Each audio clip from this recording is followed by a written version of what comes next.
Hello and welcome to World Talks here on TVP World with me, Ashim Kumar.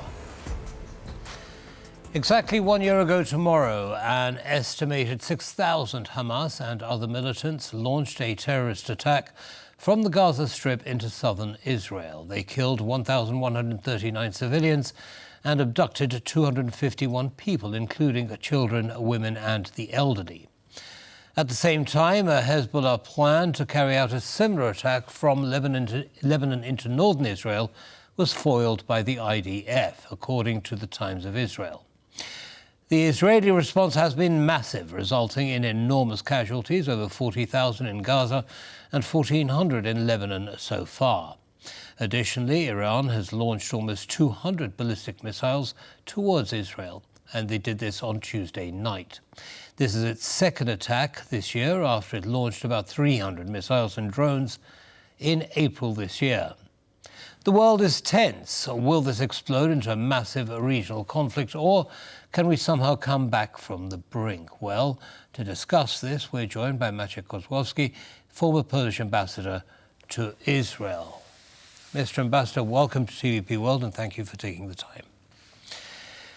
So it's been a year and so much has changed. Israel is being attacked by Hamas, by Hezbollah and by the Houthis, and now direct attacks, missile attacks from Iran.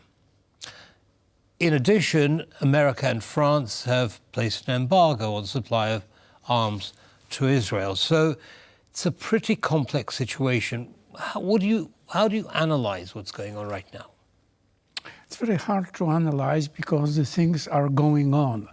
Maybe when we are talking, something is happening. Everybody is waiting for a possible attack of Israel against Iran, which will be a massive change of the situation.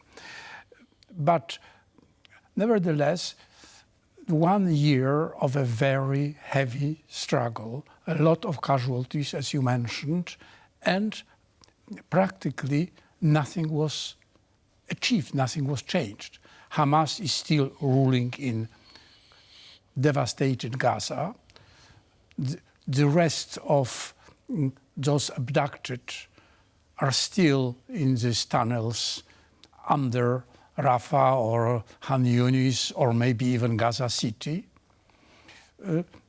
Iran is being bombed, but it was being bombed 3 times during the last quarter of century, and nothing has changed. Israel is still attacked by Hezbollah rockets. So the situation didn't change drastically. So it sounds quite grey, quite bleak. Doesn't seem to matter what Israel does. Nothing actually moves the needle. Is this now time for an international body to actually come along and start to mediate, to negotiate, to propose peace plans, something? National body was trying it for the last 12 months without any international success. Like the United Nations or... About America.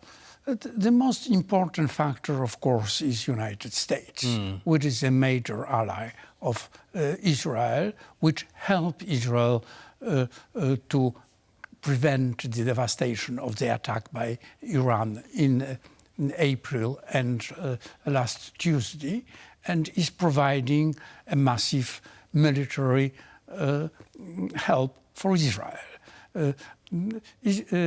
Americans did not consider embargo of arms to Israel. France is considering, but not United States.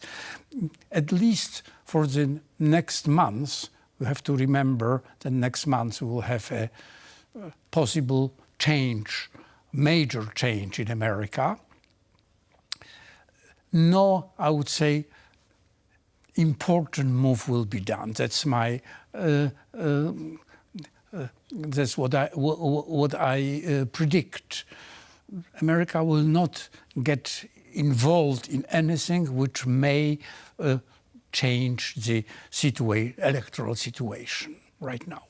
So I think that it is the month when Israel and its enemies are sort of left to themselves. Right.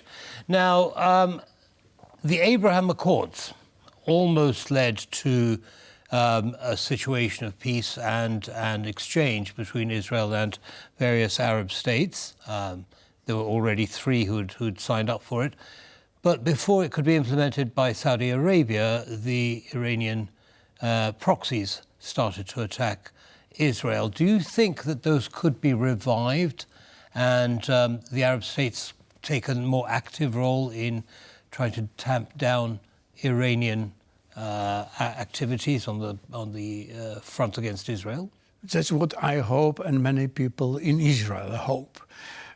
But the situation is changed in that respect that now this accords, or I would say return to this accord, is impossible without some way of solving the Palestinian problem.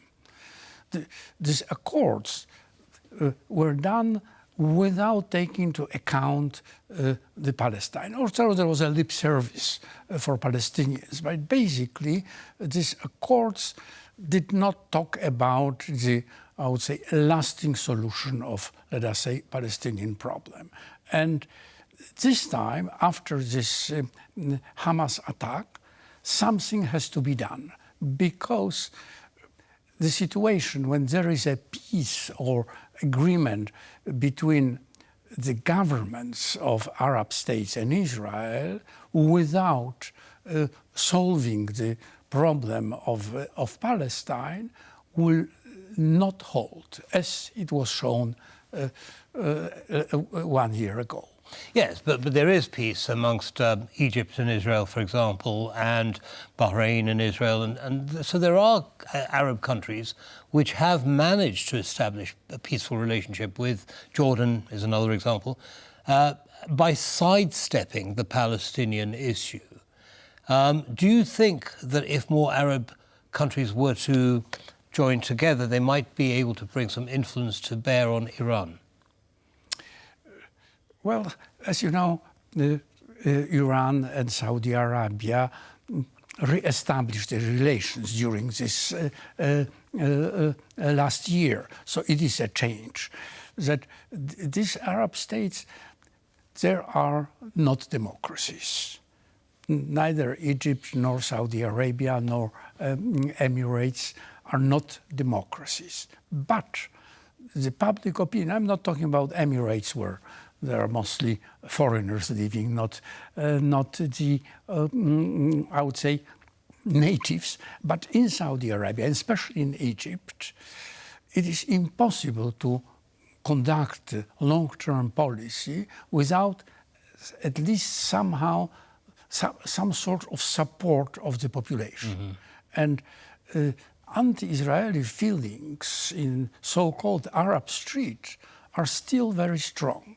And at least at the beginning of solving the Palestinian problem might be a way to somehow, in the long term, change this attitude. Without changing this attitude, these agreements will be just on paper, because the change of government, as it happened during the Arab Spring, might turn it down.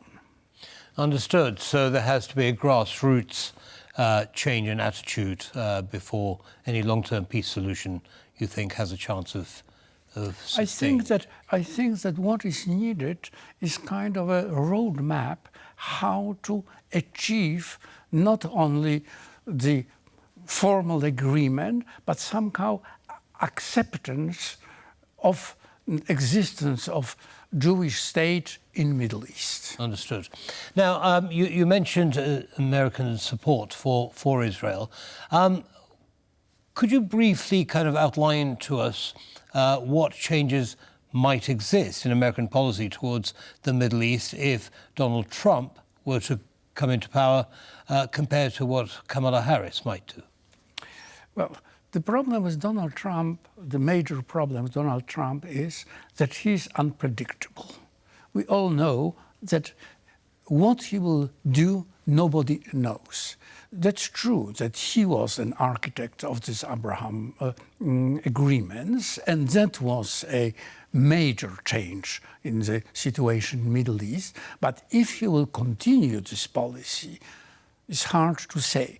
The problem, the broader problem is that we don't have a government in Israel which has a full support of its population. As you know, Israel is deeply divided, even during this terrible war, because it's a full-scale war. The Israeli soldiers are dying, both in Gaza and both in Lebanon. There were yesterday massive demonstrations against the government. So the problem is that election of Donald Trump will be a support for non-democratic leaders around the world, Israel included. And that will be a problem, because the non-democratic governments can sign agreements, but they will not hold, as I mentioned. Mm-hmm. And if Kamala Harris were to come into power, how could she influence the situation? What do you think her policy is going to be? I think that she will continue the Biden's policy, which is a support for Israel, but it will be not unconditional. I think that her administration will demand from Israel, I would say, change of the way how it is providing its security. Because the security of Israel is obviously a goal of United States, but the way how you provide this security is a open question. And I think that there will be more pressure on the Israeli government, whatever government it will be, to sort of behave more according to international law and the way how the war should be conducted. That means the problem of the civilian casualties, the problem of having clear, I would say, rules of engagement, which is a problem in Gaza especially, as we have seen with so many, even foreigners, being killed by Israeli forces because these rules of engagement are not clear. Mm. Okay, well, thank you very much, Mr. Ambassador, for sharing your insights into the situation, and do come and see us again shortly. Have a good evening, sir. Thank you very much. Thank you. Bye. Bye. And that's all from us here on World Talks. Good night.